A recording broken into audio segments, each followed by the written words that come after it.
years. One thing I did early on was I really sat back and I wanted to build a business that was blameless. And what I mean by that is, what is the experience going to be like for people? This would take me 6 months of my life to do. Yeah. But it only took me realistically a couple hours. So does direct mail marketing still work today? Yeah, so I've ran Call Porter since 2017 was when it officially started. We ended up really learning about like media buying, growing a company, and we took that company from like 10K a month to 6 figures a month. Wow. In the span of like 7 months. Jeez. Broke all kinds of stuff.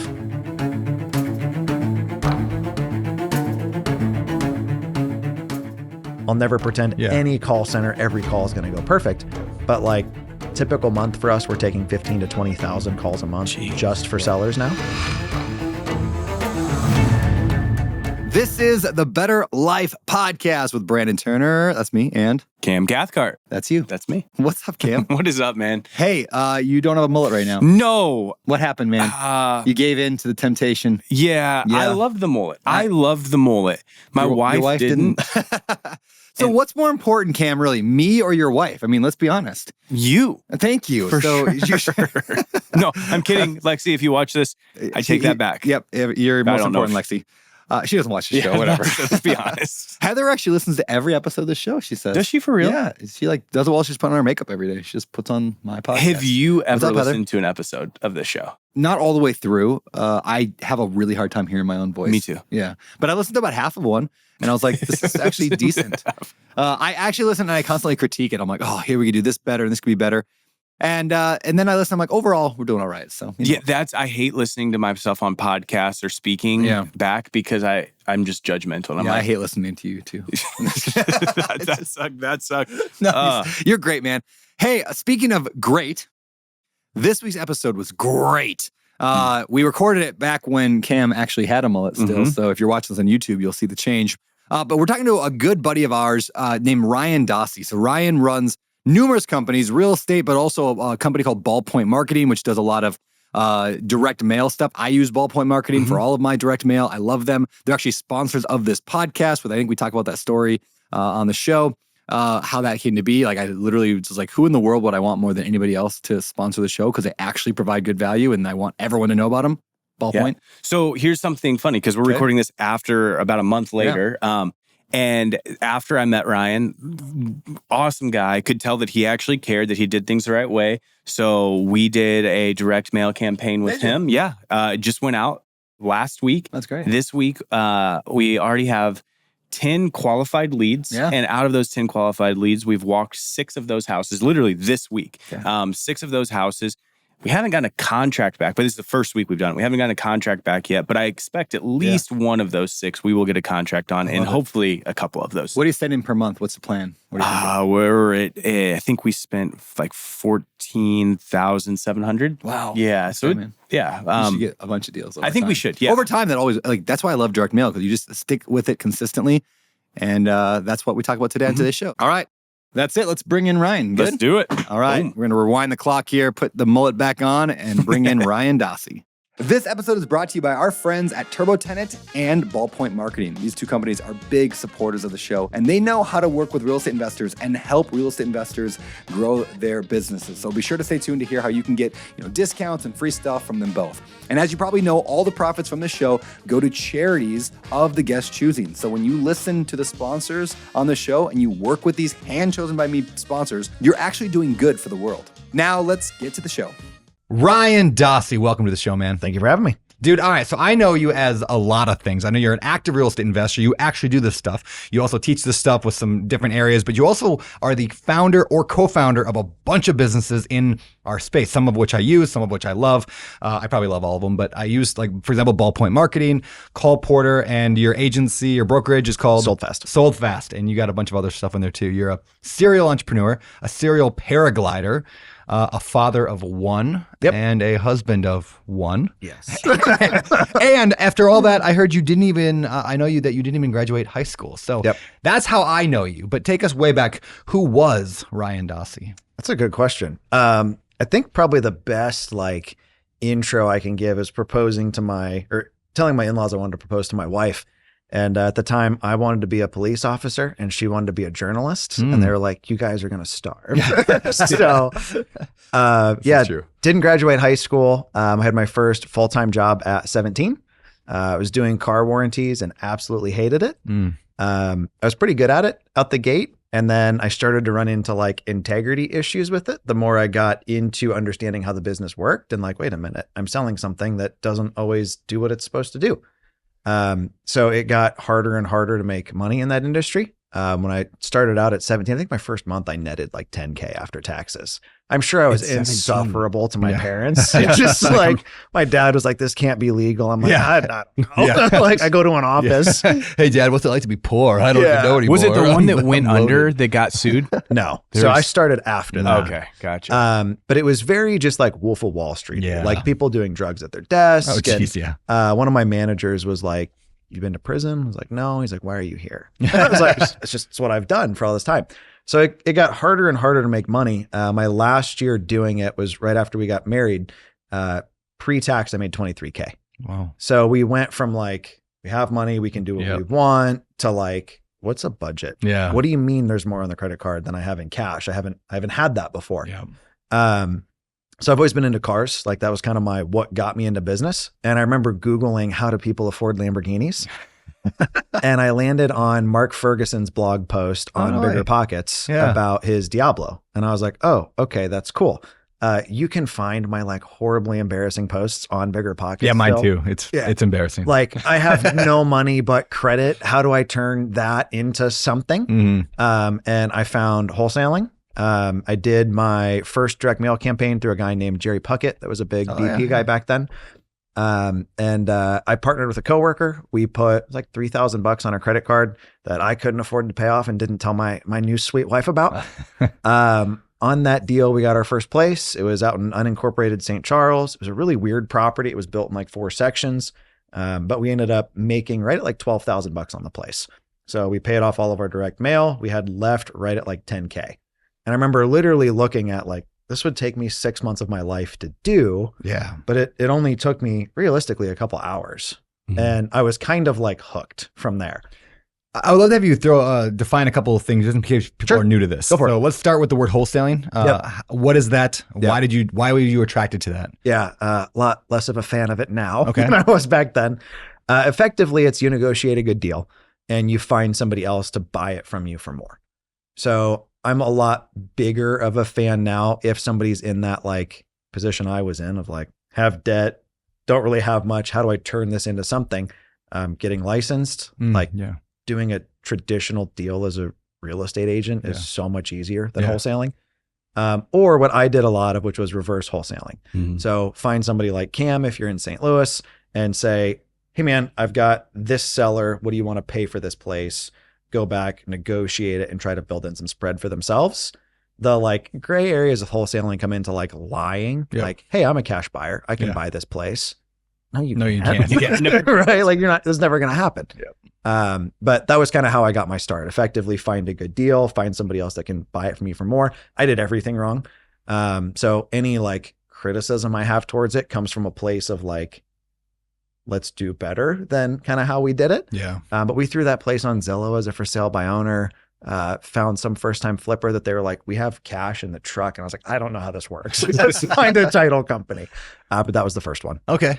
And then you mentioned you started with direct mail. That's not something that most people just begin with. Why did you not just go through a real estate agent? And then how did that work? Like what is direct mail even? Yeah, good question. To be blunt, I don't think I know why that was where I started. The car warranty industry did a lot of direct mail to generate their leads. So I think that's kind of what I was familiar with.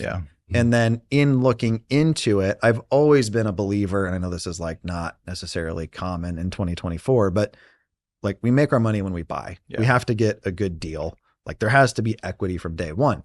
And then I'm also not a fan of people that do the whole like, oh, let me just find agents with leads and pretend I'm a cash buyer. Like my mom's a broker in North Carolina, and she sent me a deal that was clearly somebody pretending they were a buyer with fake proof of funds they bought from an Instagram influencer I won't name. And I was like, this is never going to close, Mom. So, yeah. All right. So you got in, you did that first deal. What was that like? what would you have done? I mean, like I don't want people to come away thinking, oh, if I just spend $3,000 on direct mail, I'm going to get a deal guaranteed. You could have ended up with worse than that, right? So like, what was going through your mind there in terms of like, what would you do if you didn't get that deal? What's lower than zero? Right? Like, I got to risk it. No risk it, no biscuit. No, it's funny. Like I got a burn the ships tattoo, I think like a year ago. And I didn't realize like how often I've done that and how often I'll be asked to keep making that same decision. So I think it was just a like worst case scenario. I knew my in-laws had pulled me aside when I was like, hey, can I marry your daughter? They're like, hey, like we'll never let you guys starve. And it was that like simple, like I can put food on the table if I have to ask. Just that small safety net that I think really gave me kind of the freedom to believe in myself a little bit. We have a very similar story in that, because that was why I was able to get started, because I knew that I had a basement to live in and I was never going to go hungry with my family. And I knew I didn't want to have to ever make that phone call. Yes, exactly. Like, I will work so hard. I'd rather starve before I ask. But I'm very fortunate. We were very fortunate that, like, even today, if I go bankrupt, I still have a basement to live in and I have a roof over my head. I will never go hungry. I think. Hopefully. Yeah, hopefully. Unless I do something you can stay in my really basement stupid to go bankrupt. Then maybe I will. Yeah. All right. So does direct mail marketing still work today? I mean, this is a long time ago you were doing that. Yeah. So I've been at this now, like literally doing the same thing for 10 years. Okay. So started in 2014, still doing it in 2024. Absolutely still works. I find it's often not necessarily like the amount of capital or effort, but it's where you focus those things. So if I pick the wrong lists, or if I send the wrong piece, or even if like how my team approaches sellers is wrong, none of it's going to work.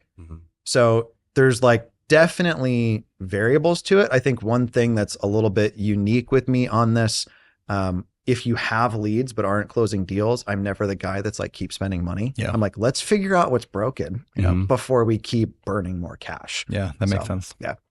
Very cool, man. Well, before we get any further, I want to get into your story and I want to learn that. I want to get to today's show sponsor. But speaking of sponsorship, I thought it'd be a good time to just discuss this for a minute. So a few months ago, we're going through finances with Better Life, and we realized this podcast just loses a lot of money. Obviously, as we have to pay for staff, we have a couple employees, and so we're losing a lot of money. And the whole goal was to give away money to charity. And so we're like, well, how can we give away money to charity when we're spending so much money on producing a podcast? And so we came up with this idea, and I'm like, well, what if I just went to a few of the companies in the real estate space that I know, I like, I trust, I would send my people to all day long, and you were the first name on that list. Thank you, man. And so, we called you up and we're like, hey, would you want to sponsor this? And you're like, yeah, let's do it. So if people have seen my ads on whether Instagram talking about Ballpoint, whether it's, on the podcast where we talk about it, one is I would never advertise something I don't believe in and I don't use and I don't like. And so, I want to get into more of that today of what people can do if they're doing direct mail. We'll get to that. But I just want to say thank you for, because of that, all the profits, like we can pay salaries, and then profits that we generate from the show now get to go to charity. So do you want to hear the backside to that? Please. So first off, we support very similar causes, which was very appealing to me. But then the second thing, I was literally at an EO conference listening to somebody talk about how they went from like 0 to 75 million a year in annual revenue in the consumer space. And they're like, if there was one person in the entire world that you could work with that would get you in front of the kind of people, and like our prayer for the year has been just good people to do good business with. That's all I want at this point. Like, who would that be? I'm like, dude, it would be Brandon. And you text me, it was like that day or the prior day. Oh, like, that's funny. Hey, I want to pitch you on something. When can we talk? And I'm like, you're the only person that I would reply to this text from. So yeah, that was my side of it. So yeah, cool. Very, very fun time. I love to see things come together like that. So anyway, I'm excited for this kind of partnership, but I would have had you on the show anyway, because I want to talk about real estate, and awesome. You're the guy. But so anyway, so thank you very much for sponsoring the show. All right, before we get to the sponsored piece of this episode though, all the profits from everything we make above what costs to run the show, all the profits now go directly to a charity of the guest choosing. So where are we sending the profits from today's show? 821.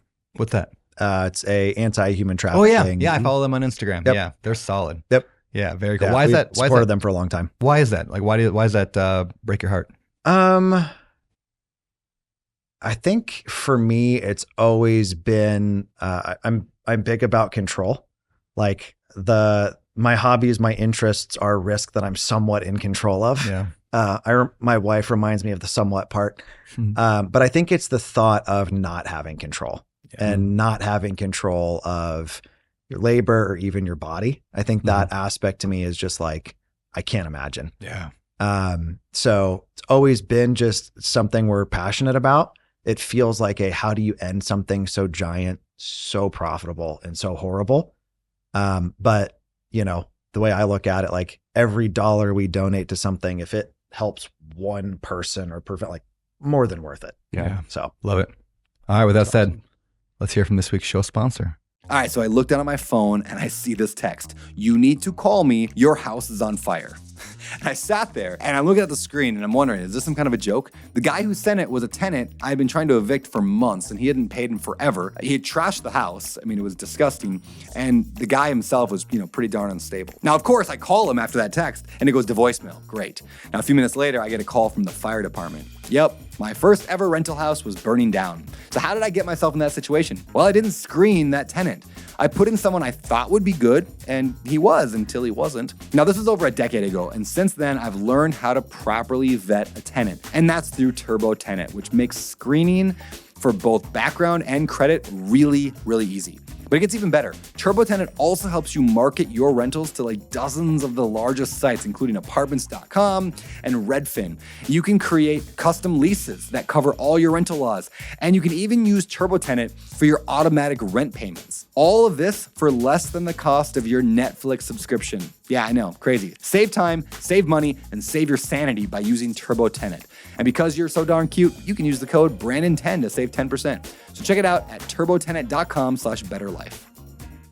Hey, so many of you have heard me tell that story about how I bought my daughter Rosie a fourplex, like a rental property, the week she was born, and how we put it on an 18-year, mortgage payoff plan so it'll be paid off when she graduates from high school. So essentially, my tenants are paying for Rosie's entire college. Now that's pretty awesome, right? Not to mention, it's also making almost like $1,000 a month in cash flow. That's double awesome. But I don't think I've ever shared really exactly how I found that deal. So here it goes. I found it through direct mail marketing. And here's how. I simply built a high quality lead list of a lot of names and addresses of potential sellers, and I sent out a whole bunch of mail to every person on that list. And then I talked on the phone to a ton of people, and then I finally got one person that was interested enough to sell me the property, and I got a deal at a great price. So building that giant lead engine like that, I mean, it works, but it takes a ton of time, knowledge, and effort, which can really slow down an investor's growth, which is why I reached out to my friend Ryan with Ballpoint Marketing. I asked him to sponsor this show because they're the best at doing everything that I just talked about. Like, they're literally going to help you build your entire lead engine. You're gonna get a one-on-one call where they're gonna help you figure out what you want and then build your lead list for you. Their robots are going to handwrite the postcards with a real pen, which is super cool. They're gonna send them out, and they'll even answer the phone calls for you. Plus, they'll help you track it all inside of a CRM that they create for you. I know, it's crazy, crazy awesome. And it's going to help you land way more deals consistently. And because you're awesome and because you listen to this show, you're going to get a discount when you tell them that I sent you, or just use code Brandon when checking out with them. I love Ballpoint Marketing and officially recommend them to all my friends and masterminds. So if you're ready to kick your deal flow up a notch, getting more quality leads without pulling your hair out, just go to ballpointmarketing.com/betterlife, or just shoot me a DM on Instagram with the word ballpoint, like one word, ballpoint, and I'll hook you up with them directly. All right, man. Let's go into your kind of journey of building your portfolio. Like, what do you buy now? What did you buy? Yep. Kind of walk us through your story a little bit. Yeah, so I started out really doing the wholesaling thing. Okay. And that was, I didn't have money. Like, how am I going to turn something into nothing? And I kind of treated it like a side hustle for 2 years. So started in 2014. I had a manager that was super cool that also had like a side hustle. So like I'd have work calls coming in, but I'd have a real estate call come in. He'd be like, take that one. So it was very like horrible deal from my employer. Yeah. That's probably why I made $23K that last year pre-tax from them anyway. So I had a lot of flexibility there, which was cool. 2016, I decided to go full time. At the time I had $3K in savings and $3K a month in bills in a new town. Where I had worked had done like, we'll let you try to work from home. And it was like, I'd been in Indianapolis for a couple of weeks and I was like, this isn't going to work. Like, it's not. Yeah. So I was like, hey, I'm going to go full time. My wife's grandparents had a triplex they'd been trying to sell on the MLS for like a year. And they always referred to them as like the apartments and this very like negative connotation. And I was looking at them and I was like, they're actually like a pretty good deal. The agent that had them listed, it was very much like apartments, one picture, a price, nothing else, right? So I got all the information. They pulled it off market and I was like, hey, I'm going to try to sell these for you guys. So I wholesaled my wife's grandparents' triplex. Nice. I threw it on Bigger Pockets, but presented it like an actual investment of like beds, baths, square footage, rent roll, how long the people had been there, the fact this had been like her grandpa had literally maintained these for 20 years kind of a thing. Sold them. Not only did they make more than they would have made with the agent, but I had 5K. So my 3K turned into 8. So I was like, cool, let's try this. That first year was brutal. I did probably 6 deals. And I was probably averaging 6K in revenue on a deal with 3K to find one. So do the math, 18K across a year. You know, my 23K, your W-2 is a better gig than that. We actually were in Hawaii and I'd been playing with all of the other shiny objects, right? Like maybe I do online marketing, maybe I do Amazon white label, maybe I learn how to create an agency or something. And we got invited to a wedding. I think my wife was one of the bridesmaids. And it was like we cannot afford this. It was in Hawaii, whole thing's credit carded. I remember we're like in Honolulu and I'm like, oh God, she ordered a Dr. Pepper. I'm not going to recover from this. Like that level of stress, right? I was actually born on Maui, which a lot of people don't know. Yeah, I had no idea. It was my first time being in Hawaii as like an adult. And I was out in the water at Waikiki looking back and I was like, wow, this is beautiful. And I had like man, I would love to own property here someday. And something hit me inside that was like, no, that'll never happen here for you. And I was like, oh, that's not good. So I like walked back up to my wife and I was like, hey, I need help. Like mentally, I'm not doing well. Monetarily wise, we're not doing well. She just kind of like you got it, which I think was like I just don't want to look at it kind of a thing. And I got back from that trip, hired my first business coach, guy named Chuck Balsamo, great dude. I actually still work with him today. The following year we did 74 deals. Wow. So from 6 to 74, I got to know, how did you go from 6 wholesale deals to 74 deals in a year? Yep. So a couple things. One, we started marketing consistently. I teach against not doing this all the time now, but a lot of guys will do like the 6-figure hamster wheel. It's any sort of transactional business. So wholesaling, flipping, wholetailing, any of that. They'll market, they'll get a couple deals, they'll pause the marketing to get those deals finished. They turn around, they have no pipeline. So they're constantly restarting the ship once a year, twice a year. That was my first 10 years of real estate. Yeah. So I was doing that because I couldn't afford not to. My advice here is probably not great. I did it on American Express. I was like, I'll just keep, I remember I called my dad. I was like, my checks are bigger. I just don't get to keep any of them for like those first couple months. Right. But the 2 things that business coach drove home for me was, are you marketing consistently? And then in real estate, he'd done the agent side. There's this like 60 to 90 day lag that I think we often don't talk about of like cash out to deals or cash back in. So it's basically, can we get through that? And then the like weekly question was, did you earn your paycheck for 2 months from now or not? So I read Grant Cardone's 10X and I was like, okay, 6 times 10 is 60. There's no way I'm going to do 60. So I was like, what if I do a deal a week? That's 52. What's that, like 9X? So I'm going to put out my own book called 9X, the realistic version, right? So I set that goal. And then I had several people recommend that I read Miracle Morning. And that was the first place I'd ever heard the concept of taking a goal, breaking it down into actionable steps. Because before it was just kind of like I did this thing most guys in real estate do of like, I just hope this month is better than last month. I'm not doing anything different. I'm just, maybe this month magically I'll get 10 deals, right? So we started marketing consistently and it was terrifying. It was like, this isn't going to work. I was actually running what's now Ballpoint Marketing out of my house, doing my own stuff. I have horrible pictures. My wife is a saint of just like boxes on our kitchen table, living room. We had a stamping machine right when you walked in our door. So I would kneel in the entryway, just catching envelopes as they came off. So I'm doing all of this. I'm working crazy days. And we just started to get to the point that we couldn't maintain that level of marketing. We were getting too many appointments, too many leads, too many deals. And then the kind of third thing I did was I found better people to work with. So prior to that, I was wholesaling to one guy that I actually found through Bigger Pockets that ended up being kind of seedy. Like we'd have weird things happen. Like he wouldn't buy a house from me, but then would buy it directly from the seller after the fact for more money. Yeah. And I'm like, that makes no sense. Yeah. Why would you do that? He actually ended up using my office address as his address on all of his state stuff. So I got all of his notices when he was getting sued. So I was like, oh, Piper came to pay. But I started working with a gentleman named Brett Snodgrass, great dude out of Indy. Dude, runs Simple Wholesaling. And he really kind of helped me like move a lot of that inventory that year. And then I think like what Cam's doing, I realized like, well, wait, I'm doing all the work. I'm giving Brett half the money. If I'm bringing Brett this place, he's wholetailing it and tripling his money. Why don't I just do that myself? Yeah. So started taking down the deals myself. Yeah.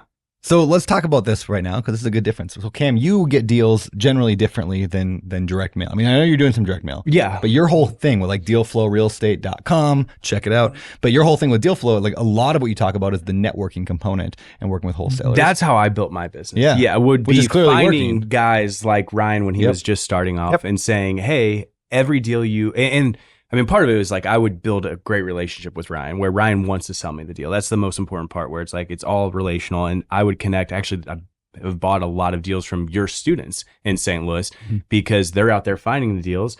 I have the money to take them down. I have the crews to flip them. Typically still can make a really good profit on them. And so we went the exact opposite route when we started where I was probably 80% connector leads and 20% off of direct to seller marketing. But wholesalers, real estate agents, property management companies, senior living facilities. And then also we have a common friend, Brian Schroeder, who taught me a ton about that. That was kind of what he did for a long time was buying Big from part of their model. connectors. Yeah.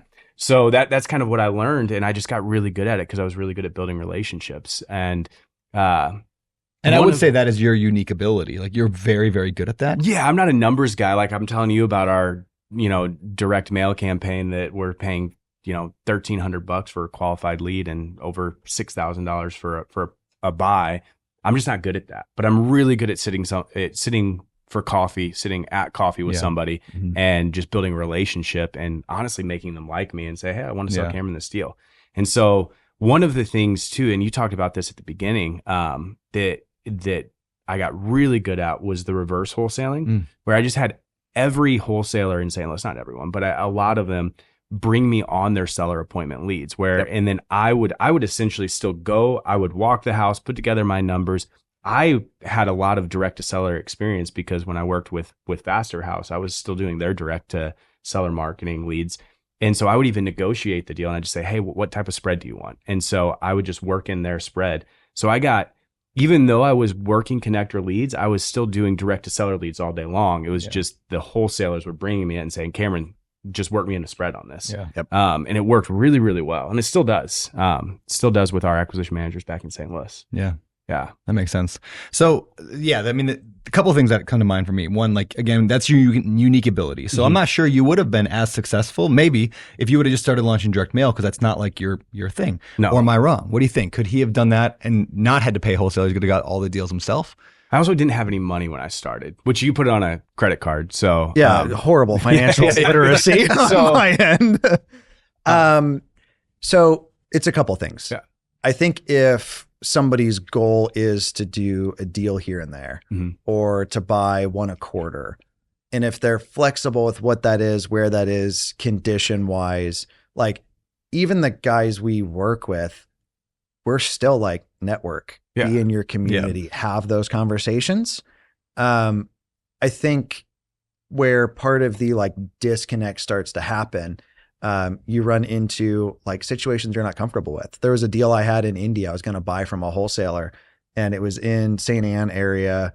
And I get the assignment fee. It's $68,000 and the seller's getting 10 grand. Ooh. And I'm like, I know we say I don't care what you make, but this feels like you took advantage of somebody. Yeah. Right. So we started to see some of that. And then we've also run into some issues of those guys that are kind of, those partners then start to kind of leverage your name, your reputation. Hey, I'm Cam's business partner. Yeah. On those appointments where you're not there, where they're maybe doing things that you wouldn't agree with. Yeah. So I'm a big believer of, if you have a business in the real estate space, this isn't a retirement plan, this isn't a side hustle. It's like, hey, the goal is I want to do this. And if you're not finding what you want through networking, going direct to seller can make a lot of sense. Yeah. And I think direct to seller is also a great way to maybe recession proof your business, or in the sense that we are dependent upon other wholesalers. A huge part of our company is if they're finding deals. Yep. And there have been times where the wholesalers that we buy from, or the agents that we buy from, are just not bringing us deals. It's a slow time in the market. And then we're sitting around twiddling our thumbs saying, oh, shoot. Can I ask you a blunt question? Yeah. Have you ever sold yourself on one of those deals in those times? Sold would like, I can make this one work. Oh. And then it doesn't work. all the time. All the time. When it gets slow, it's like, we need deals. We have to keep the guys busy. We have to keep people paid. So what I've found is, when I'm controlling where my marketing goes, I have a lot more say in what those opportunities are. Yeah. So like, half of my marketing goes to newer, nicer stuff that I just like. I commented this on one of your posts the other day. Like, if I've got a choice between most of my cash going to the purchase or most of it going to the rehab, you have that sliding scale. I want my purchase price to be most of it, and the smaller the rehab, the better. I've not lost money on one of those. Yeah. I've lost money on the 1890s brick built 100K remodel though. Yeah, for sure. Well, and that is our buy box, where it's, hey, we want class A and B plus properties, grandma clean, where it's like just paint, floors, kitchens, bathrooms. That's going to cost us $60,000 for a 1,500, 1,600 square foot house. We know how to do it, and we can be in and out in 30 days. Yep. But like you just said, because we don't control our marketing as well as a company like yours, we have to go outside of our buy box a lot and buy a house in the city that was built in 1920 and put $120,000 into it. In an area you like maybe don't love. Yeah, exactly. Exactly. We're like, we just gotta, and that has worked well for us at times, but we've also lost money doing that as well. One of my like early mentors asked me the question of how many leads I had. I was like, what do you mean by that? He's like, how many people reached out to you, provided their contact info, and presented the opportunity for you to follow up and work that relationship and convert something out of it? And at the time, that answer was 0. Yeah. And I was like, well, that's not smart. Like, to be in business, I have goals, I have causes I care about, but I don't have the ability to move that needle. Everything is dependent on somebody bringing me what I want. That doesn't feel great. I think my goals and the causes I care about are more important than that. Yeah. Yeah. I think it's because we get 60 to 70 leads a week from wholesalers or from agents and connectors. And we probably get, I don't know, 10 leads a week direct to seller. Maybe I'd have to look at our numbers on that. But could you just ramp up your marketing once you dial it in better, and you could reverse that? Yeah, we could. I never will give up connector. Sure, yeah. The connector side of things. Yeah, but if you're getting 60, 70 there, and then you're getting 10 on the other way, if you could get 60 to 70 on the leads on the other way too, now you got 120 leads a week coming in instead of 70. For right? sure. So like, without reducing the one thing, it'd be great to see you ramp up. I mean, if you want to, you don't have to. You could. Our marketing, I mean, one of the things I do feel like with marketing right now, and correct me if I'm wrong on this, but especially in St. Louis, I mean, most of the houses we go to, they've got a stack of 45 mailers from 45 different companies. And so then I feel like that's more competitive, where a lot of our wholesalers, they're cold calling or driving for dollars. So it's a way less competitive deal where they're finding it not via direct mail. So potentially, I get a lot of phone calls that are like, I had a stack of mail, you're the only person I called. Yeah. So something that I think a lot of people like overestimate, they think we charge more at ballpoint just for fun. Yeah. A ballpoint piece takes us around 2 minutes to produce. Yeah. I have the same equipment as everybody else. I can cram out a postcard or a cheap letter in seconds. Yeah. So what I like to do for a company like yours would be custom pieces branded for you guys. So I get a piece of mail, I go to your website, that entire experience matches. Yeah. And then we need to talk about that. And then not starting the relationship out on a lie is huge. Like I see the checks. Oh my goodness. I see pieces. I mean, we do the checks. No, you're fine. No. So I feel like that starts out when it's like, here's a check for your we do the checks. Our training around it is don't blanket it. It's literally I bought a house in this neighborhood. I know what I'll pay for this place. people do what they want with them. But things like, I've been trying to reach you. This is your third and final notice. Like, this is the first time you've ever contacted me. Or bill due. Exactly. Yeah. Overall, like most of my deals are coming from either greeting letters or postcards that are custom designed to my brand or the brand of the client. And then even like in our copy, we try to differentiate ourselves. Yeah. So it's not this like fast cash. It's not the I'll help you if you're in foreclosure type thing. It's much more like, hey, Cam, I like your house at 123 Main Street. If you'd consider selling it, give my office a call or send us a text at number. It's very transparent. So then, so beforehand we were talking, I was telling him that right now we're spending a lot of money on direct mail and we're getting about a 0.2% response rate. What is your average response rate? It totally varies, man. Really?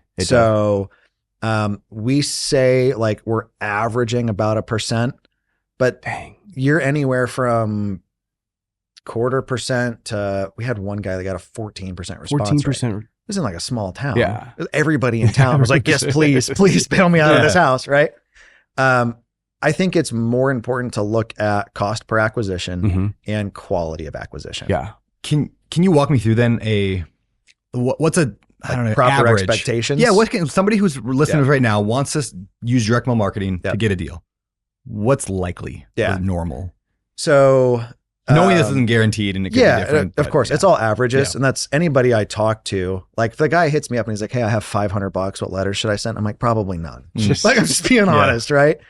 The average we see is like 3 to 5K. Okay. St. Louis, you should be more like between 2 to 4K. To buy a deal or to have a lead? Okay. No, to get a deal. To get, and I'm talking like a 75% minus repairs, minus contingency room in construction overages, minus holding costs, like something you're proud of. Can I ask you a quick question on that? So when, and I could be wrong on this, when somebody comes to me and is like, hey, I've got $6K to spend on direct seller marketing. Yep. Would you tell them like spend $1,000 a month, or would you say spend it all in 1 month? Good question. That's a great question. My favorite client is the guy that's like, hey man, I've got 10K a month. Like, I have zero concerns about you being very happy with this relationship. When it's like all right, I want to do $1,000 a month. Human nature, we're all impatient. So if somebody's got 6K and their goal is to get one deal out of that, and I know the average is going to be 3 to 5, well, do you want to get a deal next month or do you want to get a deal 7 months from now? Right. Yeah. I'm also like, maybe to a detriment. Like I don't want somebody's last $6,000. Yeah. So if I have $6,000 to my name to spend on direct mail, I'm like, let's not spend this on this then. Let's find a way to get that number up so we can market consistently. Yeah. Markets like Nashville, like we've seen like 5 to 6K ish. Miami, I had a woman I worked with down there. She was averaging like 8 or 9K. Market I haven't had good luck with, if I'm just being blunt, is like LA. I think your cost per deal in LA is probably every bit of like 10 to 15. One of my favorite direct mail stories I've got, a friend of mine is a high-end developer in DC. And he was sharing a presentation about how he made, it was like $2 million. I think it was $1.8 million off direct mail. Everybody's like on the edge of their seat. And he's like, so I was 90 grand deep in direct mail, in just cheap printed mass stuff in DC. He's like, didn't have anything. Spent another 10K and I got 3 development deals. And he's like, none of you in the room have the balls to go 90K deep and spend. I'm like, I don't. But that was something that clicked for me in kind of that journey. Is any other business model, if I'm a jeweler, if I'm in landscaping, if I want to do more business, I do more marketing. I feel like often in real estate, we get to like, I'm comfortable at this level of marketing. I want more, but I'm not going to invest more to hit that. So what about somebody who just wants one deal? What I mean by that is they're not professional. They're not Cam. They're not trying to build a big business. I mean, I actually want to go through this in a little bit. We'll just not right now, but I want you to help me build a plan to get Wilder a property. My son Wilder, he's 4. We're going to buy a property, put on a 15-year mortgage and pay for his college.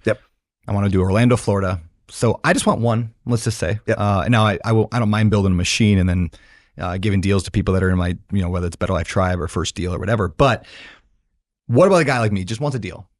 Can I use direct mail to just get a deal? Totally. Okay. My anti-selfish answer is let's exhaust the other sources first. Mm-hmm. So you're telling everybody you know in that metro what you're looking for, what your parameters are. You're networking, you're checking the Facebook groups, you're in the RIAs. I can sign up for Deal Flow and you can teach me how to do that. You're, you know. No, I just have one of your students go do it. Exactly, So yeah. if you're in Cam's program, it's probably a deal. 100%. What I often hear is like, I'm doing that and the stuff I'm seeing doesn't make sense. Yeah. Mm-hmm. Okay, cool. Then I think it's getting clear on what your buy box is, what you actually want. Yep. Oftentimes people will be like, oh, I'm going to pull a list of tired landlords. Yep. Well, why are they tired of that property? Like, are you sure you want it? Right. So getting really clear on area, beds, baths, square footage, like really what it is you want and focusing on that. Absolutely. 100%. Well, why don't we continue this conversation since we're already in it? Sure. Not talking about We can have property. Maybe we go here now. So I want to buy Wilder property. I'm going to do a rent by the room for this strategy because I want some cash flow, and Orlando's a decent market for that from my research. And so rent by the room, I'm going to go through Pad Split, the company, and that's largely because they're the leader in that industry right now. I don't want to have to do what they've already done. And supposedly, Better Life Ref, my loan company, can finance a pad split now based on revenue, which almost nobody can do. So I'm excited to try that out and see if it works. So anyway, what I'm thinking, tell me where I'm wrong on this. Pad split, the ideal of a pad split, you want something larger so I can have a lot of bedrooms. I want 8, 9, 10, 11, 12 bedrooms out of this. Ideally, you carve it up. Like they don't need, pad split doesn't even recommend having a living room. Like you literally carve up every square inch. Yeah. It is like a hostel. Yeah, it is literally. You're building out the garage. You're exactly what you're doing. Garage You're- turns into a bedroom or two. Everything gets just carved up. And the whole thing is how many bedrooms can I cram into this thing? Okay. And you're just targeting the kind of person who works at Starbucks making $18 an hour, and they just can't afford a $1,500 a month studio apartment. So they're paying $700 a month or $800 in a bedroom, and potentially in a way cooler place. Yeah, hopefully in a way cooler place because it looks good, it's safe, it's got special locks on the door, it's designed for. It's just a whole different business model. So, I think I can just pull a list of homes, maybe absentee, maybe whatever. You tell me what you think. That are just 2,500 square foot or higher, right? In whatever areas that I think. So I go way more specific. Please, okay. So like you can literally pull lists based off of square footage. Can I real quick, like pulling a list? Because when I started, I heard this term and I didn't know what it meant. That's fair. Can we? Yeah, sure. Yeah, feel free to make me dumb it down. Yeah. Can you dumb that down? What pulling a list means? There's like effectively 2 data providers that are decent right now, PropStream and Deal Machine. Both of them get their data from First American Title. I don't know if I'm supposed to share that or not, but I did. So YOLO. How they interpret the data is different. So PropStream's a little bit more liberal in that, oh, well, we think it's that. So we'll say they have equity, right? Yeah. Deal Machine will say, I'm only including that if we know they have equity. Okay. So people often be like, oh, Deal Machine sucks because the list counts are smaller. That's just or it's more conservative or more accurate. Deal Machine has done some really cool stuff with demographic data. I don't feel like PropStream's really innovated anything super new lately. I personally pay for and use both. Yep. So you can literally create an account. Both of them are like $99 a month. They'll give you a free trial. Deal Machine has cold calling now. So Deal Machine has phone numbers and a dialer now. Yeah. The thing I like with Deal Machine, like cold calling, I'm very big on let's do this the right way. Yeah. So legal, ethical, and scalable is always my goal. Deal Machine will literally tell you this person is on the do not call list and we do not recommend calling this number, but you have free will. Right. Okay. So I just met with Matt Camp. Yep, great guy. Deal Machine's crushing it right now. Yep. Deal Machine, when they first came out, I mean, we were doing Driving for Dollars app. Yeah, it was Driving for Dollars app, and that's all it was. But I remember back then, I was like, St. this Louis is guys legit. right there. Yep. St. Louis guy, baby. Yeah, Deal Dude, Machine. I was like, this is going to be a massive business. There was another app. I don't know if it's still around. It was just called Driving for Dollars. Tucker Mayhew out of Portland. I don't know what they did with it. I don't either. Yeah. But at the time, I was like, because he wasn't really growing it, and Deal Machine was just taking off. And I was like, and I kicked myself as I should have contacted Tucker and been like, hey, you want to sell or you want to partner? Like, let's do this or have bigger pockets buy it, anything. I think it just, I mean, maybe it's still around. I feel bad if I say I think it got shut down, but I think it's just gone. What's the name of this one? It was called Driving for Dollars. That was literally the app. It just wasn't as good as Deal Machine. I mean, Deal Machine had, I don't know if they raised money, but they had a lot more money. I don't think they raised money. Yeah, they did really well with like the influencer affiliate space. Yeah. And then the other thing they did that I found really appealing. So I started Driving for Dollars and I'm like, this makes no sense. Yeah. Like the amount of time I'm putting into this. Sure. Yeah, you have like a list nobody else has. But I found at county in Indianapolis, I was able to get from the assessor the condition grade of the property. Oh, funny. Well, Deal Machine then added that as a tool. Oh, interesting. So when it came out, I told David Lecko, I was like, hey dude, like we're friends I'm going to keep my mouth shut on what I'm doing. And then he was like, hey, we're actually working on that as a feature. Yeah, interesting. So it's one of those, like, some assessors have great data, so that feature works great. In other markets, it doesn't work. And a lot of the markets we're in, it's great. You can literally do like poor condition and it will show you your stuff that needs full remodels. All right. So I want to buy Wilder property. I want a pad split type of a property. Yep. What am I looking for? What should I like? So you mentioned 8, 9, 10 bedrooms. Okay. That's Yep. probably not going to be a 2,500 square foot house. Correct. Well, what I'd look for is like 4. It's usually 4 or 5 bedrooms, and then Okay. it's got a garage. That's 2 more bedrooms. It usually has a dining room. That's a bedroom, and usually a living room. That's a bedroom. Okay. So it's actually you're only looking for 4 or 5 bedroom houses, but Okay. you're gonna add 4 or 5 more. So even a 4 or 5 bedroom house is a much smaller subset of like your total data size than your 2,500 square foot house. Okay. Yep. Because there's You're a right. lot of 3.2s Yes. that are 2,500 square feet. You're right. Right? Or there's a lot of like the in-law suite type stuff. Yeah. So So maybe like 4 more bedroom. yeah, so and 2,500. you square can feet. do like in all the tools, you can do more than, less than, equal Okay. to kind of stuff. So I would say, give me 2,500 square foot or larger. Give me 3 bedroom or 4 bedroom or larger. Give me X number of baths or larger. Mhm. Give me the ones that have equity. And then you can look at what those numbers are. So oftentimes I feel like people like cart before the horse. They'll say, well, I want to spend $5,000. My dad does all of our onboarding at Ballpoint. I bought him out of his corporate job. that's Kind of a awesome. cool thing for me. Doesn't get commission. It's literally a salaried role of, what do you need? Let me help you find it. That's cool. Anytime he has questions, he'll bounce them off me. And some guy bought a whole bunch of data, flicked it over, and was like, which ones should I hit? And there was like 30,000 records that were on all these lists. And my dad's like, he wants to spend $5,000. And I'm like, I don't know. Like, your data is telling you, based off of what you put into this provider you hired, that there's 30,000 assets that match what you're looking for, but you want to spend 5, I guess hop around and just work your way kind of through it. So on an instance like yours, get very niche in the area. And then what do those counts look like? And then we can move the sliders up or down. So if we realize, okay, there's a crazy amount of properties that match this. Yep. All right. Do we want a pool? We don't want a pool. Okay. We can exclude that. Yeah. Do we want a large parcel of land? Probably not. If you have 9 people living there, Yep. you probably want something smaller that's going to be easier to maintain. Okay. So let's shrink lot size. So you kind of play with the filters to help you kind of get towards that like budget or campaign. Sorry, one last one. Location? How well? Let's say I'm in Orlando market, like MSA, huge, massive, right? And you go into Lakeland, I can go into Tampa, even if I wanted to go far that way, which I'm not opposed to. So it's a massive area. First of all, how would you advise me as let's say I'm a new investor and I'm like, I don't know what to even choose. Like, who do I talk to that's a good area versus a bad area versus big enough? All I see right now is a big map. Yeah. So I think it depends what you're looking for. Like, if I'm your typical podcast consumer investor, I want to buy and hold. Right. Yep. Brandon owns all these units. That's super cool. In a lot of markets, like Florida's insurance right now is wild. Terrible. Right. My mortgage when I lived there went up by $12,000 a year just in insurance. Yeah. My wife was like, how do people afford this? Yeah, it's terrible. I would say, okay, let's focus on small apartments. We literally have an apartment postcard. We pull a list of 2 to 4 units with equity, hit it, super easy. Now, if somebody's looking for flips or something, that gets a little bit more like, well, what do you want? Where do you want? How big of a project can you handle? And that's going to kind of determine where you focus on. I think for a market like Orlando, you're going to have to begin with the end in mind of who is that ideal tenant. Yep. You mentioned your like Starbucks employee. Okay. Or really Disney employee, right? Yeah. Universal. Where do they want to be? Yep. Right. Because it's probably not necessarily in that like A-class area of like the big yard American dream. Yep. It's probably a little bit more walkable. I agree. Yeah. And it might be like one of those more up and coming, trendy kind of historic areas. The thing that's unique if you're going after stuff that's a little bit more high end is most investors don't. So that in and of itself, you might get really good results because you're not focusing on that blue collar block built 3-1-2 that most of the buy and hold guys are going after. You're going after something that's like probably a little nicer than a starter home. It's probably that second or third home for a lot of people. Yeah, that makes a lot of sense. Do you have somebody that's going to walk them for you?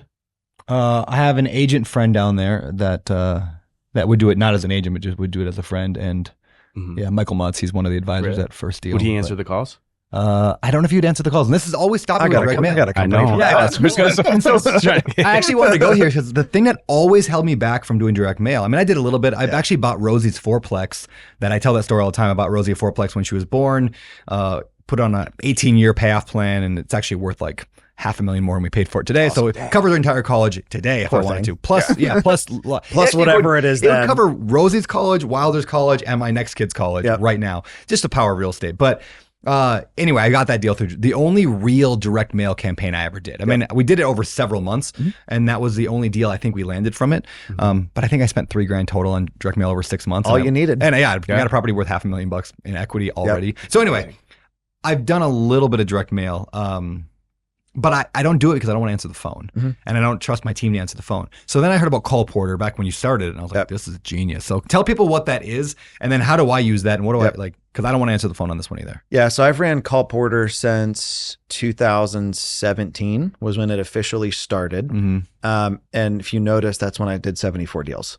So Call Porter started as I had all these calls coming into me. I'm much more of a creative type. I'm not your attention to detail person. So like I'd get a call, I'd let it go to voicemail. They'd be like, don't you ever call me again? And I'd call them right back and think, oh crap, I meant to call the next one kind of thing. The straw that broke the camel's back, I was at kind of that spot in the business where I really needed a deal in 2016, the prior year. And I got a phone call from one of my mail pieces. It came in Friday night. I was out with my wife and some of her friends. And I was like, oh, I'll get them in the morning. And the guy was like, hey man, my brother passed away, left me this place. It's vacant. It's got his stuff in it. I don't know what to do with it. I don't want it. If you bring me 20 grand, it's yours. And it's like 20 grand was a smoking deal on this place. Rough part of town, but still a smoking deal in Indianapolis. And I called the guy back on Monday. Saturday came around. It's a weekend. I got to cut the grass. And I'll never forget. He said, Ryan, somebody else had the initiative to answer the phone when I called, and I sold them the house for 15. And I was like, oh, okay, that sucks. So real gut punch. So as we started to do more marketing, I realized like, okay, we have to be able to handle these calls. I never thought, okay, I'm going to go build a call center. So I tried all of the ones most people try. I'm not going to name names, but went through all of the typical nearshore, onshore, VA type options. And I just wasn't happy with what I was seeing. So I hired one of the gals that used to sit next to me in the car warranty days. And I was like, hey, will you take these calls? And she's like, these are more pleasant than what I was dealing with there. And then it turned into, okay, well, 2 calls came in at the same time. We need a second person. All right, well, what if one person's out sick? What if 3 calls come in? So we ended up with, it was me and I had 3 remote employees that were just taking my own calls. And I ran my mouth. So then I was taking calls from my buddy Brandon and then a couple other people, different Brandon. But got to the point that was like, okay, I think we might accidentally have a business here. So I called my brother Justin, who still works with me today, worst sales pitch of all time. I was like, hey, what's the least amount of money I can possibly pay you to get you to quit your job and come run this? And at the time he was making, I think it was like 80, 90 a year. And he was like, talk to the wife, did the math, like what you're doing here. I think we can live on like 40K a year.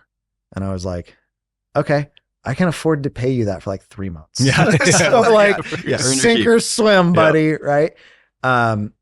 We ended up really learning about like media buying, growing a company. And we took that company from like 10K a month to 6 figures a month. Wow. In the span of like 7 months. Jeez. Broke all kinds of stuff. I did a Bigger Pockets podcast on like the 4-hour work week that got all kinds of negative, like, well, maybe my calls would have been answered if you were working 6 hours, you know, kind of stuff. But it really has been like a labor of love.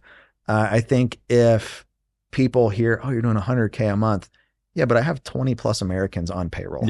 So like do the math. It's not a super profitable business, but what it does is I can drop 10,000, 20,000, 30,000 pieces of mail and I don't have to worry about it. Yeah, it's beautiful. And then it's been really cool to see like we've got clients that work at NASA or they're doctors or they're all these other verticals. Call Porter's taking the initial call. And if the client wants, even trying to get an appointment for it. Not perfect. I'll never pretend any call center, every call is going to go perfect. But like typical month for us, we're taking 15 to 20,000 calls a month just for sellers now. So you've got so much data on what gets you in the house. It's fascinating. Average calls answered last month was in under 6 seconds. So That's insane. we get a lot of feedback on that. And then we also get, like we joked about, check mailers, or like the offer postcard type stuff. It works, not knocking it, but you get a lot of like, that's half what my house is worth. Yeah. How'd you come up with that number? Right? Sort of stuff. So we'll get a lot of like what people are trying type insights, which is unique. We had one guy that he was like, I'm doing this thing. I'm getting like 100% response rate. And I'm like, all ears. What are you doing? Well, it was, I'm your neighbor. There's a problem with your house. Call me. Oh, well, we're getting those calls and my staff are like, this is not okay. Well, the problem is I haven't made them an offer yet. I'm like, no, we're not going to take these kind of thing. Funny. So, Yeah, how much? That's so funny. Savage. There's a guy that teaches like leaving notes on doors saying, I just bought this house. We need to talk. Oh, funny. Yeah. It's a great way to get shot, Exactly. bro. Yeah.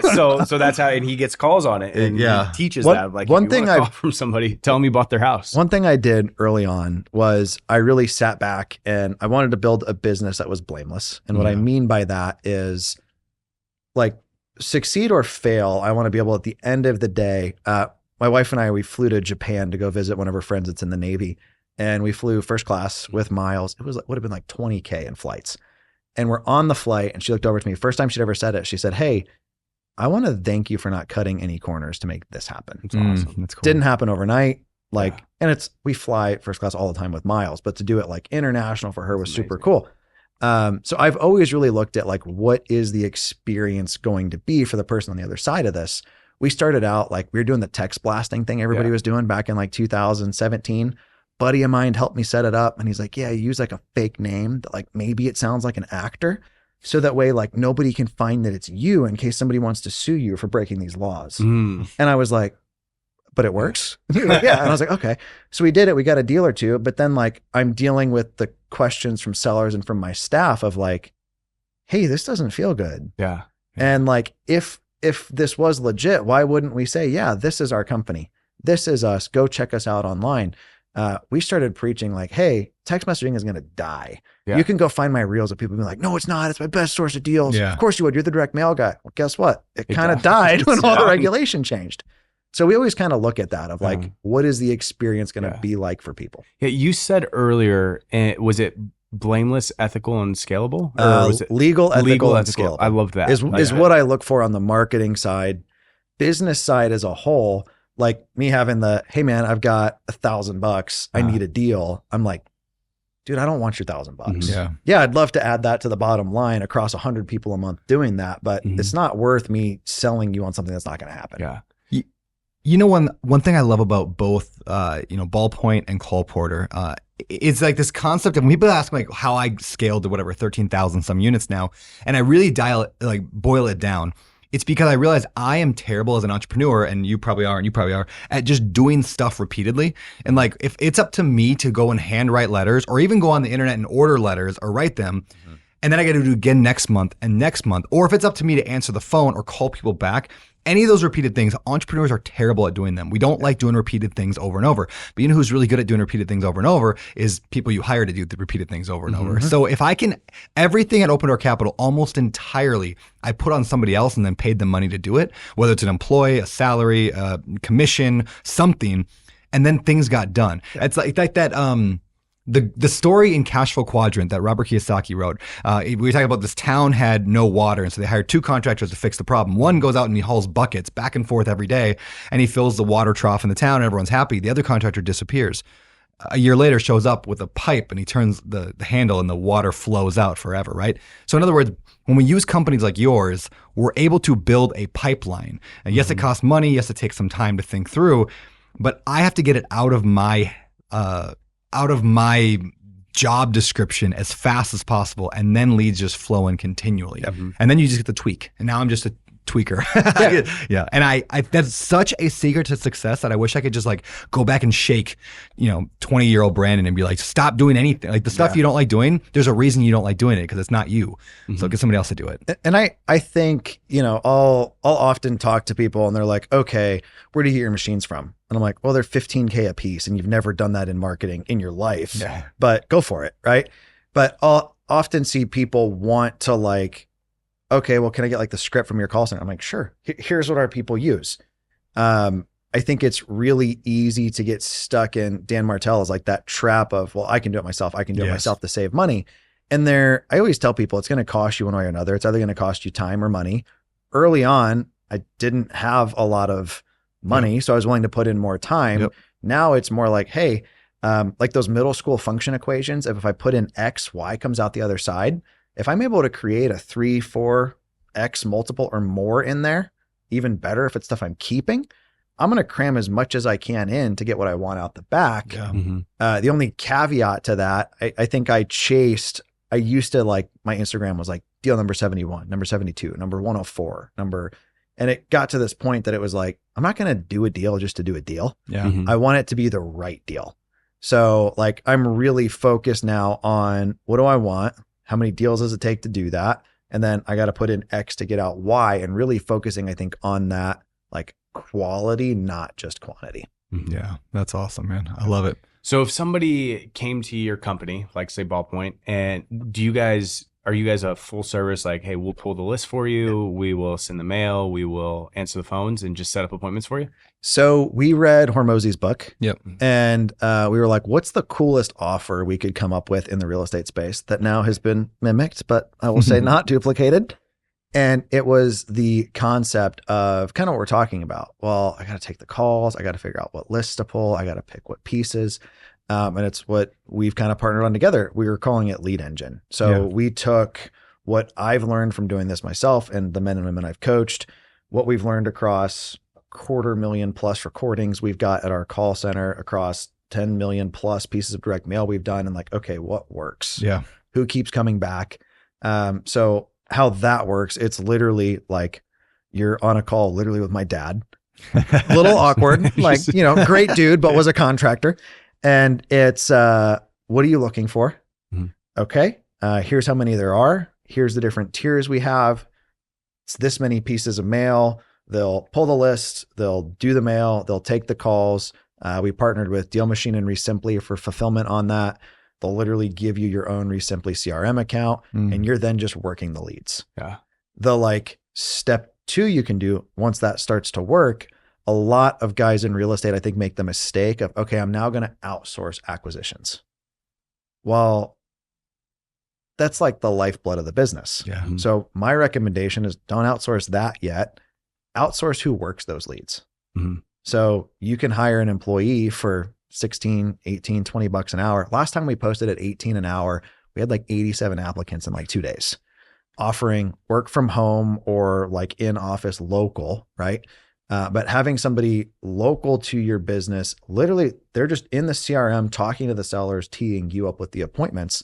It's a really sweet work-life balance. You're going to look at a couple places a week, making the offers, following up on that. That makes it very hands-off of something that you could pretend is very complex. That's beautiful. It's the same thing. It's just you're building the machine or the pipeline or whatever you want to call that. So that way you can just do like your unique ability or the thing that you need to step in and do. The other metaphor I've used a lot over the years, I read it in a book, but Dr. Oz, when he was at the height of his career, like this is before he ran for office, but he had like 2 television shows and he had like a couple magazines. He was writing a book every year. He was doing all this stuff. And he was on Oprah all the time. He was still doing 300 open heart surgeries every year. He was still a surgeon. I think he still is today. And the question was, how could he do that? It's because he didn't, he didn't greet the patient at the front door. He didn't put the chemicals in the arm to knock him out. He didn't do anything. He walked in and went, Did the party like? Did the party like? Yeah. And he probably got paid $100,000 for doing one cut and he'd walk out of the room. And so he could do 5 of those a day if he wanted to, because everything else was done to let him do the thing that he was uniquely qualified above every other person to do. And he made the most money that way and worked the least amount of hours that way. And the more I can do that in my business and the more that we can all do that in our businesses, the more our business will scale. And that's why I went to you, because I was like if I'm going to send out these letters and work these leads, I don't have time for that. I want to do like the smallest bit of thing I can do. What is my Dr. Oz cut? And I'm going to make somebody else do all the rest of it. So that's why you guys are going to do it for me. Appreciate it. Awesome, man. All right. Before we, kind of shift on to the later half of the show, where's your portfolio today? How do you view real estate rentals? Let's talk about that a little bit today. What do you have? Where do you have it? What are you doing? Where are you going to? So primary focus for us now is transactional. Okay. At one point we had like 150 some odd units. We've since exited. trying to do all that remotely with staff and everything. Just got messy. Yeah.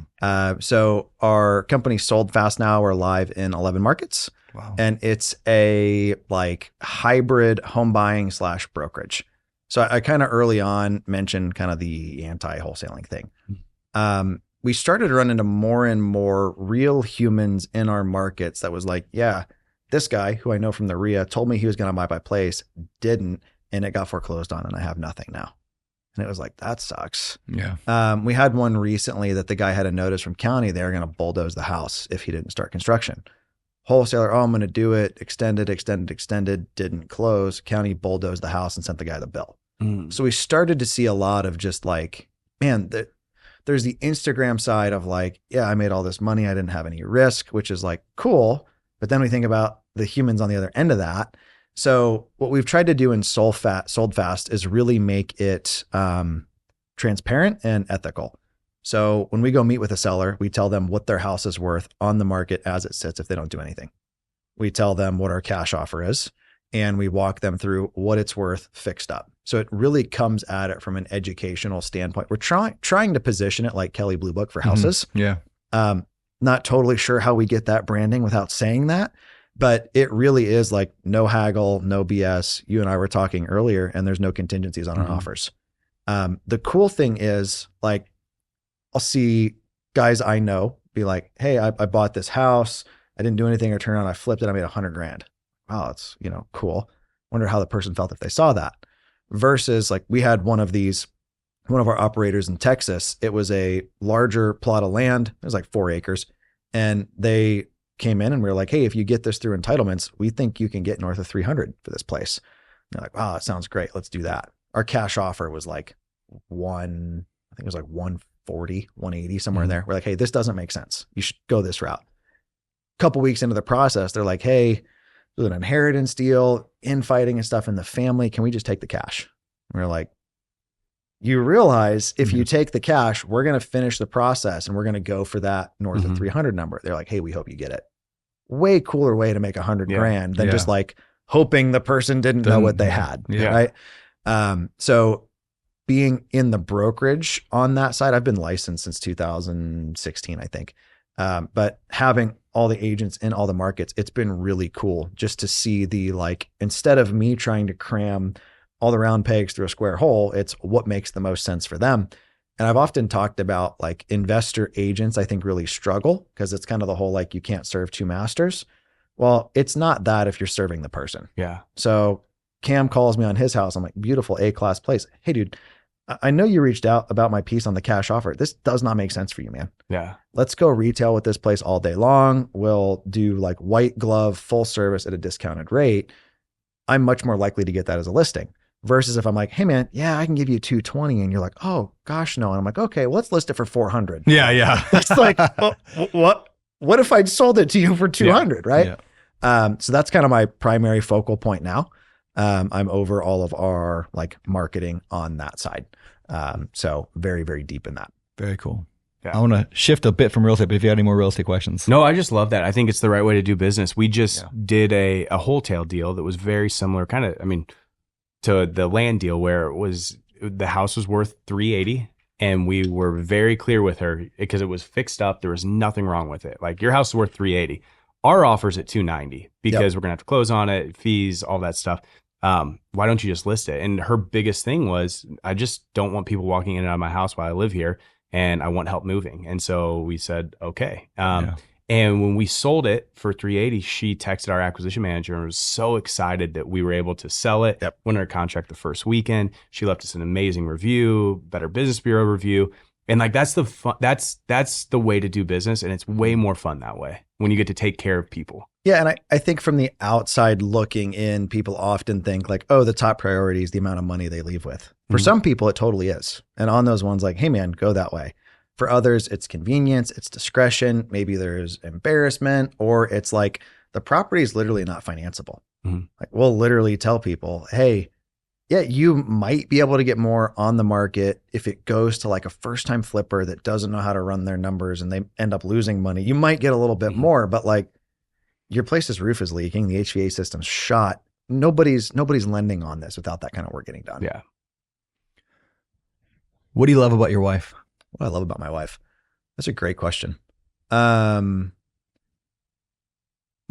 wife, I think, is the reason that I'm a man of faith today. I took I can do this myself approach and had like church hurt and a lot of that stuff. But my wife and my mother-in-law, like, really, I think were the first people I felt like loved me unconditionally. And it was like, that's not normal.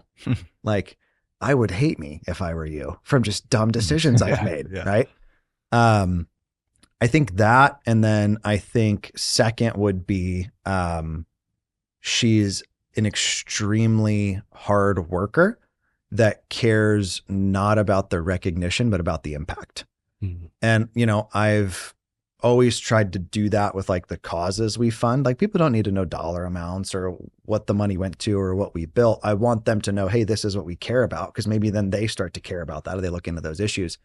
But I think it's really that like ability to show up consistently, putting other people first and get energy out of that, not resentment. Early on when I was younger, I think I did a lot of giving to get. Like, I'm doing this, but I'm hoping that because of that, you're going to do this for me. And I never got that from her. So, yeah. All right. You're also a dad. Yep. So I'm wondering, where are you a good dad? What do you do that's right? It's definitely not in my patience. You know, I think something that I do over the top well with is really trying to build his confidence in who he is, who loves him, why we love him, and that there's no conditions on that. That's awesome. I try to instill a sense of adventure. The other day, I got my paraglider out in the yard, held him in one arm, pulled it up and went running. And I was like, you're flying. And my wife's got this video of him just yelling, Mommy, I'm flying, I'm flying. It means I'll probably get my hobbies, which there's a downside to that. But, you know, I think really just building that into him of like, you are that self-worth piece. I think that goes back to like the anti-human trafficking. Hey, he's significantly less likely to be taken advantage of if he knows his worth, if he knows his value. Beautiful. So how old's your son? He will be 4 in October. 4 in October. That's awesome. Cam, let me ask the same question to you. What makes you a good dad? What do you do right? I think I spend time with my kids. I think that's the number one like list on like my things to do every day is spend time with them. And part of that is instilling self-worth into them. Like, I want them to know that I care about them. And I think you can tell your kids things, but if you don't show it through your actions and through your time, it doesn't mean anything. Yeah. And so getting to spend time with my kids is the most important part of every single day. And I want them to know that Daddy will drop everything to be with them and to spend time with them. And so that, I think, is one of the reasons I'm a good dad. I also try with them to have patience, which is hard, which is really hard. I try to encourage them. And one of the things I'm working on right now is not encouraging them for their actions. Because I don't want them to think that I'm proud of them for what they did. I want them to know that I'm proud of them for the work that they put into doing that thing. I try real hard to always be like, wow, you worked so hard at that, instead of like, wow, you did a good job at that. That picture is really pretty. It's like, oh, I'm glad that. Because then they think, well, now I have to make pretty pictures. And when they don't, which I learned that with my daughter at gymnastics, where she was learning all these new cool things. And I was like, that's amazing that you can do that. The whatever back handspring. And then she had something that she couldn't do. And she was so mad. And she thought that I wasn't proud of her because she couldn't do it. And so I've started changing my vernacular, the way that I talk with her, where it's like, I'm proud of the work that you put in to be able to do that. So now she knows that. Another cool thing and that's what's so fun about parenting. Sorry, I'm talking a lot, but I love talking about my kids. That I get to learn every single day of how to be a better parent. So I just put on my Instagram, this was literally 2 nights ago. And it was a light bulb moment for me, where Lexi's sick right now. So she's just been in bed 24/7. And 2 nights ago, the kids, they're crazy. We have a 6, a 5, and a 3-year-old, which is so much fun, but it's also just so much so Chaos. Yeah, chaos. And I was in charge of doing dinner, doing bath time, reading devotional, cleaning the house, getting them all in their pajamas and putting them to bed. And I was turning really militant, like do this, do that, like sit on the couch, don't say anything. And I was about to snap, like it was coming, like I was working, and I stepped into the other room and I took a couple deep breaths, and then I called Riley over, and I got down like and looked in her eyes, and I was like, "Hey Riley, mom's really sick right now, and you're the oldest, and you're the leader of Callie and Kate, and like Daddy really needs your help tonight to get the kids in bed and to make sure it runs smooth." And she got the biggest smile on her face and was so good. Like she helped me cook dinner. She was cleaning. She was doing the dishes. It was incredible. And that was like a light bulb moment of like, instead of telling my kids what to do, giving them ownership of certain situations and responsibility, it changes everything. Yeah. So I don't know. I love my kids, and I love it. yeah. Very cool. That was a long answer as to why I'm a good dad. I went into other things, but no, it's relatable though. Yeah. I've 100% been that, like, okay, I need a minute. Yeah, it's breathing. All right, guys, let's move on to what we call the 3-2-1 pivot. So the idea of a pivot meaning your life's going one direction and something changes it to go in a different direction. So we want 3 books that have changed the direction of your life, 2 people, and 1 quote. We'll start with the books. 3 books. Okay. First one, probably too often on here, but Rich Dad, Poor Dad. Yeah. It made me feel all dressed up with nowhere to go. Like, wow, there's a new thing to do. How do I do it? Yeah. That was part of how I found Bigger Pockets. The second book I would say really was Miracle Morning. Early on in 2016, like working 18-hour days, drinking a lot. Wife went to bed alone most nights, and I was like, this ain't sustainable. Yeah. So that really helped provide clarity of like, what do I actually want? What are those actions? The other one I'd probably throw out was a book called No More Mr. Nice Guy. I'm reading that right now, literally right now. Cool. Yeah. That's funny. I was at an event and I said something, and a woman next to me goes, you should listen to this audiobook on your way home. And I was like, oh, okay, interesting. Wrecked me. Yeah. What is that about? It's super good. It's effectively like giving to get, not being honest about what you want. Like early on in my marriage, like my idea of protecting my wife was, let me lie about the worst parts of me. I'm protecting you. Yeah. I'm actually protecting myself. Yeah. Right. So instead of that kind of behavior, like being honest, being transparent, like me not telling you the truth is not kind or good to you. It might feel better for both of us right now, but like if you were my client at the mail house and you're getting those results, I need to know that so I can give you content on pivoting. Yeah. If I'm like, hey man, you're getting tons of leads, your team's not closing a door, like you need to know that. So it's really kind of around that. It's like a how to get whatever you want out of like, I think the quotes like money, life, sex. For me, it was just like, how do I show up with more confidence? Yeah. Yeah, there's a chapter in there on, I think he calls them covert contracts. Yep. Right? So covert contract, it blew my mind. It was so good. It basically says like, there are these contracts we have. If you do this, I'll do this, that we don't talk about. And so some are fine. Like he says the example of when I say I love you, the contract we have is you say I love you back. It'd be weird if you didn't. But we've never actually said that out loud, that that's the requirement. Yeah. But that's a contract. It's a covert contract. But things like, hey, if I do the dishes and put the kids to bed, then I'm going to get laid tonight. Yes, that is a contract. But then it doesn't happen. It doesn't happen, and now we're pissed. Oh yeah. I've been there before. Yeah, exactly. So we have these. So it's like recognizing what are these contracts we've signed that our spouse has no idea about. Yeah. And then we get pissed about it, and it's like, oh, that's because it was a covert contract. So how do we bring that up and have a conversation about it? And then you just feel really stupid because you're like, oh yeah, you never agreed to that. Like, why do I internalize it and then get mad because of something you never agreed to? Yeah. And that was a cool section. I just finished that yesterday. So yeah, I went for a walk yesterday for an hour. I've been doing that every day for this whole week now, just listening to that audiobook. Yeah. It's on Spotify for free. So Is it really? If you have a Spotify, it's part of their I'm gonna listen collection. to it. Yeah, it's really good. Made me feel really bad about myself, like in a good way. Yeah. Where I was like, I cried on the flight home. I was like, this hurts. Yeah. This is why I am the way I am. Yeah. And there's a lot that goes into like why we are, the way we are, as like nice guys, like what was from our childhood and the trauma and our parents, and you're just like, oh yeah, that is my biggest. I'm the most non-confrontational person. Yeah, that book will hit you well. Yeah, have fun with this. Like if I go to a restaurant and I order something and they serve me the complete wrong meal, I'm sitting there and eating that meal. Yep. Yeah, I always tell 100%. a story of how like I would hire contractors to do something and they would do it wrong, and I'd watch them do it wrong. They'd come over and then expect a check. You know, they ask for the check, and I'm looking at it done completely wrong, and I just ask them, you know, like, okay, yeah, can I give you a tip on top of that? Like, you know, like I just pay them and I'll go finish it later without them knowing because I didn't want that. So I'm learning to deal with that. Why am I that way? I interviewed a guy named Michael Unbroken here on the podcast back over a year ago at this point now. Really good episode. But he deals with like childhood trauma with men. And we talked about that same thing, and he was like kind of drilling me on that stuff. It was the only time on a podcast I've ever cried. Was on that episode. Yeah. So people Is go it back and because listen of to that. childhood trauma?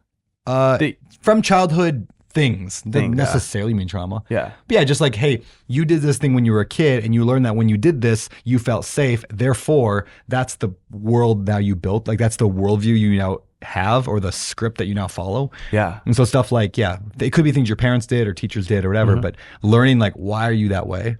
And most of it having to do with our parents. And Yeah. Cool. it's good. I'm excited to read it. Anyway, funny that you mentioned that book. Yeah, funny Like, that you're as reading I'm- it. Yeah, reading it right now. Yep. Love it. Funny. Yeah, I don't even know where I heard about it. I think I just saw the title on Spotify and I was like, oh, that sounds like something I should read. All right, Awesome. next. Two pivot people. Who are two people that have changed the direction of your life? Yeah. I think the first one is probably going to be Chuck Balsamo, my first business coach. It's funny. I hired him for the business and then realized I have other issues. Yeah. And I remember back then he asked me, he said, "You want to get divorced?" And I was like, "We don't talk about that in my household. Nobody's been divorced." Like and he goes, "Okay, how you're acting right now is like you want to get divorced." And I was like, "Oh, okay." So helped me a lot on the business aspect, like totally helped me pivot that ship. And that I think plus no more Mr. Nice Guy plus, was like, I remember my wife and I went to like a marriage conference and we were leaving and she's like, "I'm so glad that none of that applies to us." And I was like, "Oh, this is going to be a fun car ride home. Let me make you cry." Right. Oh, yeah. So I would say him, second person, there's like so many that it's like, how do you pick which other one? I would say the second one, probably would be my dad. Awesome. I got a lot of my like work ethic and drive from him. I also got some of like I want to do that differently stuff there. But my dad is still a very hard worker, very faithful. And I think an element of how I've attempted to navigate life and business has kind of been through that lens. So yeah, very grateful for him. Awesome. Very Love cool. that. Is that Yoshi on your arm? It is Yoshi on my arm. Why Yoshi on your arm tattooed? Yeah, good question. I'm not that hard of a Mario fan. Okay. So as a kid, he was always my like stuffed animal. And I remember when I was like 5 or 6, like he went missing. And my mom was like, no clue where he went. Like maybe you left him at a friend's house or something. And it was always kind of just this like, we never knew where Yoshi went thing. 2016 into 2017, business coach was like, "You want to get divorced? You're acting like it. I'm being a nice guy." Finally started to like, okay, I'm going to stop lying. I'm going to be honest. I'm going to be transparent. I remember it was kind of this rough time. And I came into my office one day, which was my entire house effectively, because I just had stuff everywhere. And sitting on my desk, I remember he was open during the packaging, but was Yoshi. And my wife had found something very similar to like the version I had had. And it was just a very like her seeing me for me in the midst of me owning up to all of the stuff I'd lied about.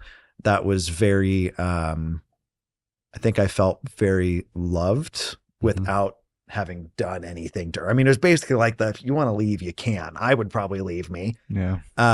So yeah. Yeah. Very cool. I think kind of just nod back to that, and just kind of keeping in mind, like, who did I want to be as a kid and living up to that. Yeah. I love it.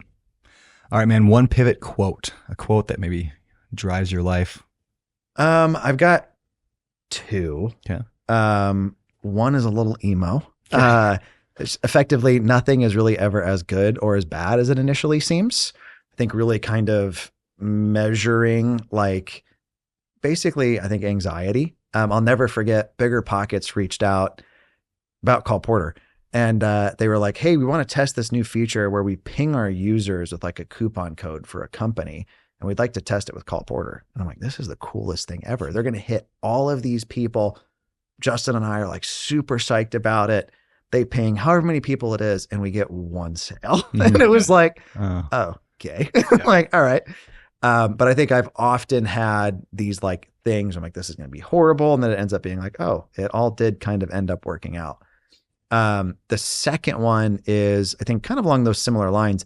It always takes more time and effort than we thought it would when we started. Yeah. Like when I started in real estate, I was like, everybody has Lambos and private jets, and this is going to be, instant, right? And it wasn't.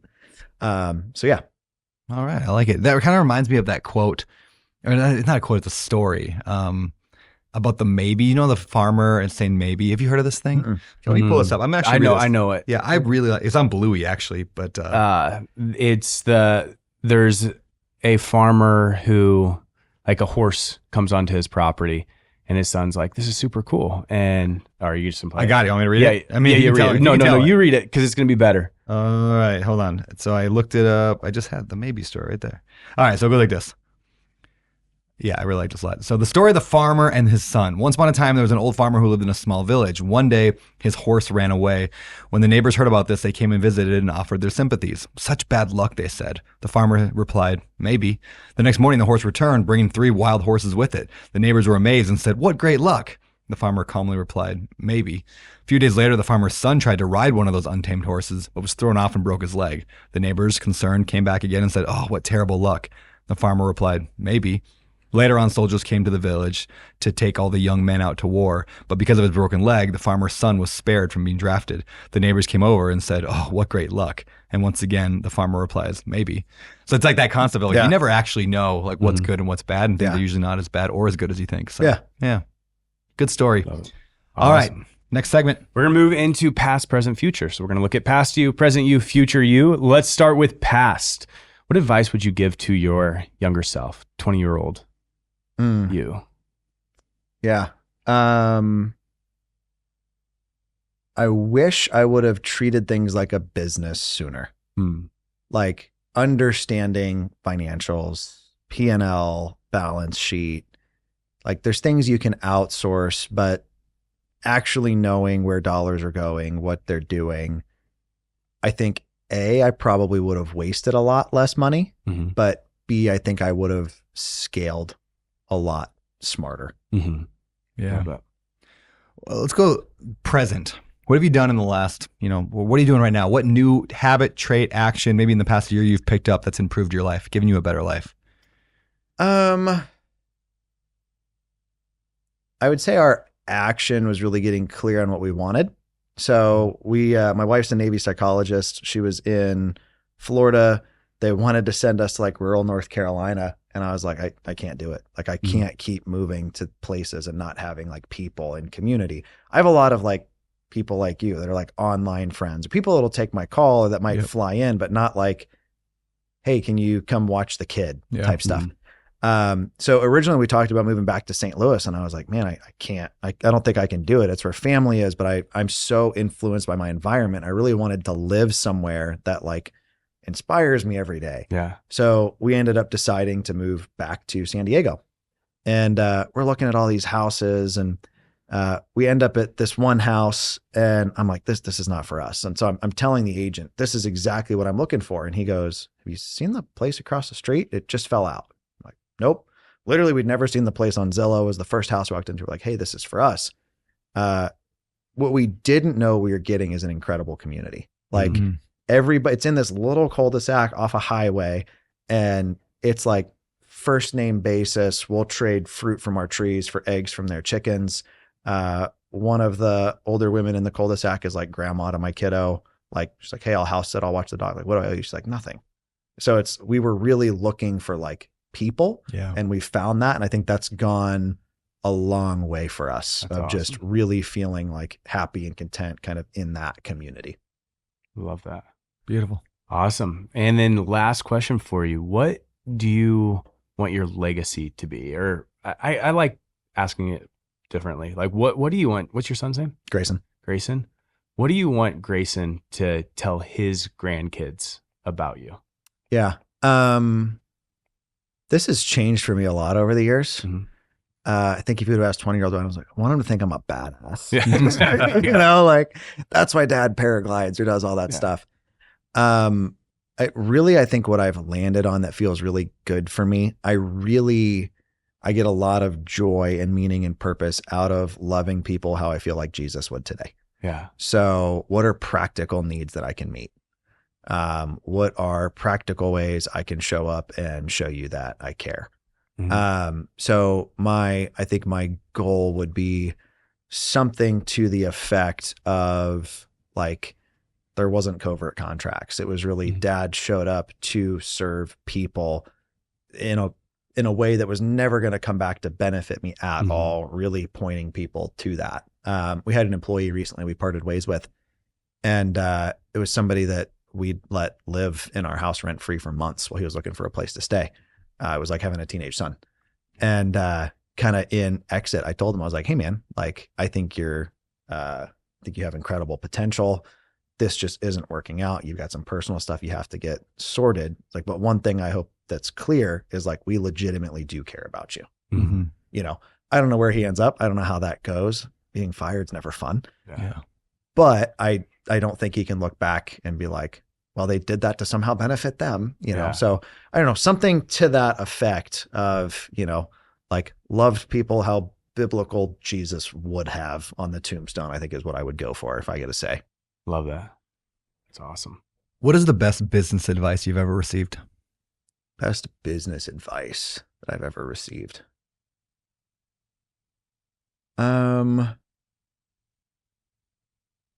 Something to the effect of like trust but verify.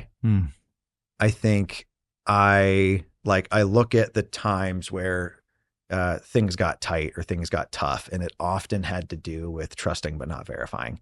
That contractor I paid $30K to when I was in Hawaii in 2016 when I couldn't afford to be here, that was private lender capital, who had cut carpet and pushed it in corners to make it look like it had been laid and sent me the pictures of it's done. The guys need paid, right? Trusted, didn't really verify like I should have. You know, got wrecked with some consultants that we trusted but didn't verify. Same thing with business partners and stuff. So I think if you're going to go through life working with other humans, which we all are, like trust but verify. Perfect. Love that. Let's wrap things up. Let's do it. What are you excited about? What's coming up in your life? Am I excited about? I'm just excited about life overall right now. Historically, I think I've been a little like melancholy. It's kind of been my default, just personality decision. I blame the emo music I grew up on. But I really felt challenged this year to be happy. So I'm intentionally seeking joy and trying to find that in the right places. And I'm like, overall, I would say there was a phase where I was very, very low. And I think I'm like probably in the best place I've been, headspace wise, relationship wise, family wise, all that. So That's cool. Love that. Favorite emo band? Favorite emo band? Oh, geez. I'm going to judge you so much off of this answer. So brutal. I mean, I could be like Taking Back Sunday. That's safe, but that's not. That's safe. That's a safe one. I was a lot more into like the screamo stuff. Okay. Like Under Oath? So no, like As I Lay Dying. It definitely did As I Lay Dying, but like Yeah. they weren't a favorite. I did a lot of Pierce the Veil. Pierce the Still Veil. do. Dude, that song, what's it one? The one they did with Colin Quinn, is that his name? Yeah. It's like their big one anyway. It's one of my favorite songs, but I can't yeah. get the title. Anyway. I don't feel like that's super emo though. It's a little bit more like rock. Yeah. Like go through my Spotify real quick. Well, then now I got to look up that song title. What's it called? All right. All right. Hold on. Pierce the Veil. King for a Day. King Do you know for that a Day. song? Kellen Quinn. Do you know the song? Yeah. Oh yeah. Yeah, listen to this. Ready? This goes hard.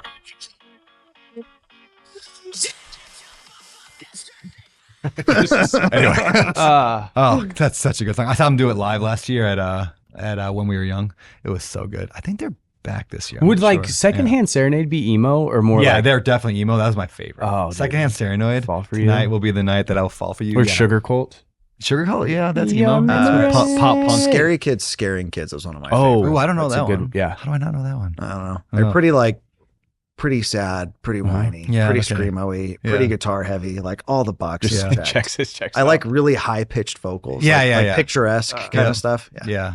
I just I heard a cover of Dashboard Confessionals that one, hands down, this is the best date I can. And it was so good. It like made for like a wedding version. It's on my Instagram. I just posted it, so you can go check it out. I But will. it's so good. Anyway, Awesome. Dashboard Confessionals. Dashboard Anyway, Confessionals amazing. Last question. Where can people find you at? Probably the best place is Instagram. Mm-hmm. I'm most active on there. what's your account? It's just Ryan C. Dossey. Okay. And if they want to sign up for any of your stuff, what's the deal? What do we call it? The lead machine? Lead Engine. Lead engine. Sorry, Yep. I butchered that one. Lead engine. You're good. How do they do that? They can just go to ballpointmarketing.com Okay. and book a strategy session with my dad Perfect. and tell them they're coming from you. Yeah, And awesome. they get special pricing that way. Hey, look at that. I love it. Awesome. Dude, this has been awesome. Thank you for having me. Yes. It's been fun. Enjoy Hawaii. I'm going to do my best. Boom, boom. And that, my people, is the show. Thank you for tuning in. And hey, before you go, if you enjoyed the episode or if you enjoy the show in general, please consider leaving us a rating and review wherever you listen to podcasts. We really do value your feedback, and we read the comments. We make future decisions about topics and guests and everything else. Plus, it helps us reach more people the more reviews we get. And last but not least, please head over to social media. Consider friending and following and subscribing to all that stuff at Better Life and my personal page at Beardy Brandon, Instagram, YouTube, and everywhere else. Thank you again for listening. I'm honored that you would bring me along on your journey toward building wealth through real estate investing without losing your soul.